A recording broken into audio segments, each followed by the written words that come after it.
Terakhir, saudara, ditolak nyabuk, suami bunuh istri.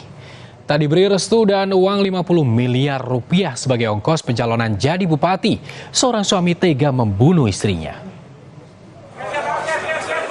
Tak direstui mengikuti pencalonan Bupati Tapanuli Selatan, seorang suami tega membakar istrinya hingga tewas.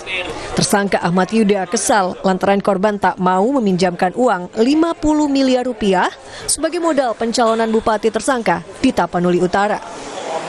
Motif pembunuhan yaitu yang pertama, tersangka ini mau menjadi Bupati Tapanuli Selatan.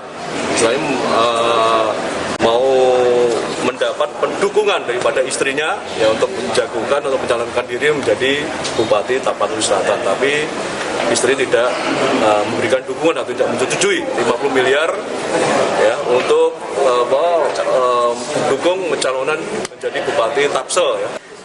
Selain karena tak direstui ikut pemilihan bupati, motif tersangka membunuh korban juga keinginan untuk menguasai harta korban.